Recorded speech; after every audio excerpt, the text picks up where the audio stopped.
आए दिन महिलाओं की शिकायत जरूर रहती है कि सर हम 498 केस कर भी देते हैं और वाकई हमारे साथ ऐसी घटना भी होती है। हम दहेज के लिए प्रताड़ित किया भी जाता है हमें, लेकिन हमको कैसे कोर्ट में प्रूव करना चाहिए। ये वीडियो काफ़ी इंपॉर्टेंट रहेगा उन महिलाओं के लिए जिन्होंने साथ वाकई रियल में दहेज के लिए उकसाया गया है, प्रताड़ना किया गया है। तो काफ़ी इंपॉर्टेंट, ये हर किसी महिला के लिए इंपॉर्टेंट वीडियो बनने जा रहा है। चलिए दोस्तों, नो टाइम पास नो बकवास, सीधा करते हैं काम की बात। मैं हूँ हंस। सेकंड बात दोस्तों, अगर आप मुझसे बात करना चाहते हो, डिस्कशन में पूरी डिटेल होती है, कंसल्टेशन भी जमा करके आप बात कर सकते हैं। दोस्तों होता क्या है कि जब भी किसी भी महिला के साथ दहेज के लिए उकसाना, प्रताड़ना करना या डिमांड करना काफ़ी कुछ होता है, लेकिन 498 की डेफिनेशन होती क्या है एक्चुअली, सबसे पहले आपको हर किसी महिला को ये चीज़ को समझना जरूरी होता है।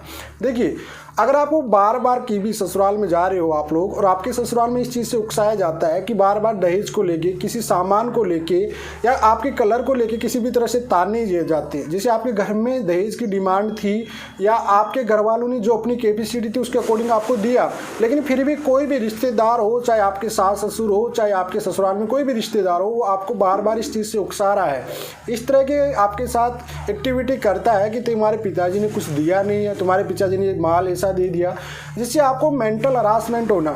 दहेज की डेफिनेशन ये नहीं होती है दोस्तों कि मुंह भर के आपसे डिमांड करना 10 लाख 20 लाख। क्यों केस हो जाते हैं इसके बारे में मैं बताऊं। अगर आपको मानसिकता प्रताड़ना या क्रूरता कर रहा है, फिजिकल टॉर्चर किया जा रहा है दहेज को लेके, डोरी को लेके, तो भी आप एक डोरी केस कर सकते हो। जी हाँ दोस्तों, महिला सबसे पहले स्टेप क्या करे 498 केस में या फैमिली मैटर में, सबसे ज़्यादा इंपॉर्टेंट होता है आपका स्मार्टफोन। जी हाँ, हर किसी के लिए स्मार्टफोन है, पति और पत्नी दोनों के लिए। अगर आपके पास ऐसी एक्टिविटी होती है कहीं भी ससुराल में, कोई सास ससुर कोई भी करता है, आपको डेफिनेटली कुछ ना कुछ एविडेंस बनाइए, क्योंकि पुलिस आरोपी से चलती है, कोर्ट हमेशा सबूत से चलती है। तो सबसे पहला स्टेप आपको ये चीज़ करिए। सेकेंड स्टेप, आप अपने जो भी अड़ोस पड़ोस में ये घटना होती है जहाँ पे आपका ससुराल है, उनको जरूर जागरूक करें इस चीज़ के लिए, और उनका भी साथ में एक ऐसा एविडेंस बनाइए कि उन लोगों ने भी मेरे साथ घटना होती हुई देखी है। भले ही वो आपके साथ कोर्ट में नहीं आ रहे हैं, लेकिन अगर आप कोई इस टाइप का कोई वीडियो ऑडियो क्लिप बना लेते हो तो आगे चल के आपके लिए सेफ्टी हो जाता है।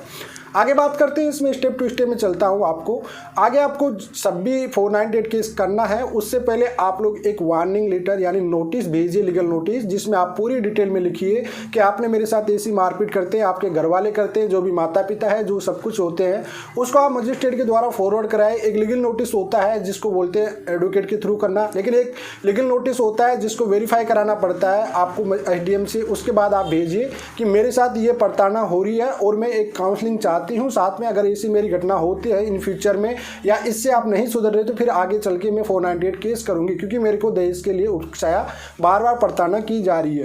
देखिए, सॉलिड एविडेंस आपको बनाना जरूरी होता है, ठीक है। विदाउट आप लोग डायरेक्टली 498 करते हो तो 90% आपके मामले झूठे ही हो जाते हैं। स्टेप टू स्टेप चलिए, आप एक काउंसलिंग कराइए, उसमें भी अपनी बात रखिए। स्टेप टू स्टेप वहाँ पे भी आप लिखित में दीजिए। अगर आपका CAW सेल में, ADR ऑफिस में, जहाँ पे भी हो रहा है, आप लिखित में दीजिए कि मुझे मेरी सास, मेरे ससुर, मेरे हस्बैंड जो भी आपको उकसा रहा है उस तरह से, उसको आप लिखित में उसके खिलाफ आप कंप्लेंट लिखिए।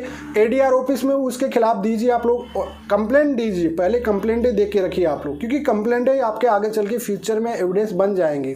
क्योंकि आपकी कंप्लेंट को अगर आपकी ससुराल वाले फॉलो नहीं कर रहे, इसका मतलब ये माना जाता है कि वाकई उन्होंने ऐसा प्रताड़ना आपके साथ की गई है। तो आप अपनी कंप्लेंट में हर चीज़ को नोट करते जाइए, धीरे धीरे स्टेप टू स्टेप आपको चलिए।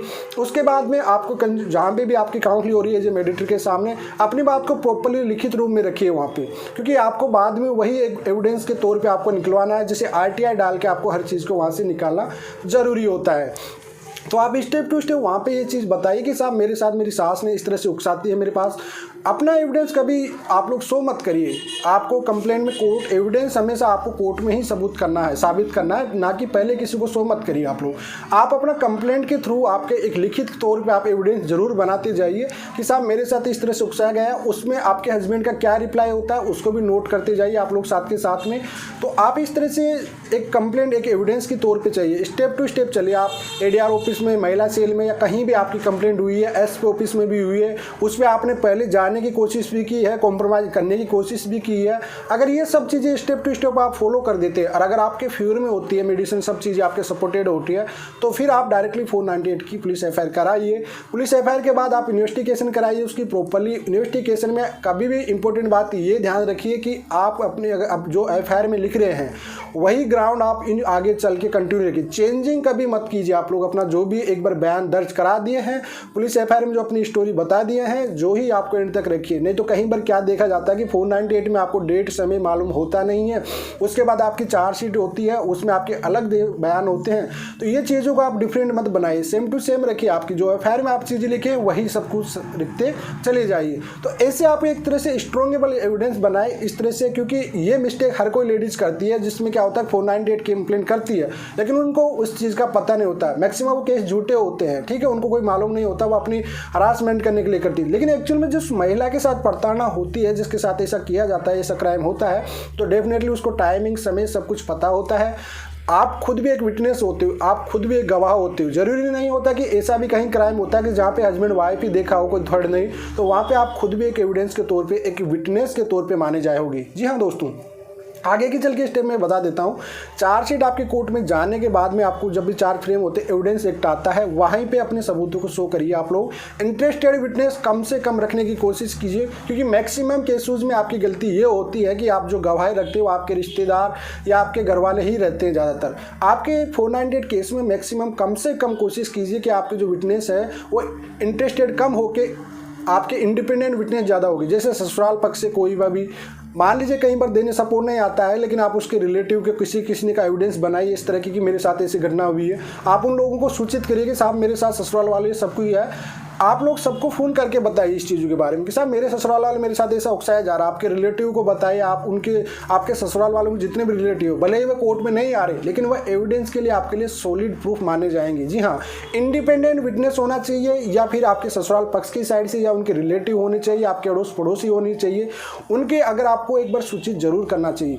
डेफिनेटली अगर आप इस तरह के एविडेंस बनाते हो, इस तरह से आपके साथ प्रताड़ना हो रही है, आप सबको बता रहे हो, उनके रिलेटिव के लोगों को सबको फ़ोन कर करके आपने पहले एडवाइस दी है, पहले आपने कॉम्प्रोमाइज़ करने की कोशिश की है, आपने समझौता करने की कोशिश भी की है, उन लोगों को ये चीज़ जताया भी है कि मेरे साथ वाकई दहेज की बार बार डिमांडें की जा रही है, बात मुझे प्रताड़ना की जा रही है, तो डेफिनेटली आपका केस एक सॉलिड बनेगा और आपके फेवर में डिसीजन होगा। आपको उकसाने वालों को डेफिनेटली सजा होगी। आई होप ये हर किसी महिला के लिए एक बहुत ही बेसिक लैंग्वेज में मैंने समझाया हूँ, और हर महिला के लिए वीडियो काफ़ी इंपोर्टेंट होने वाला है। चलिए आज के लिए इतना ही। जय हिंद।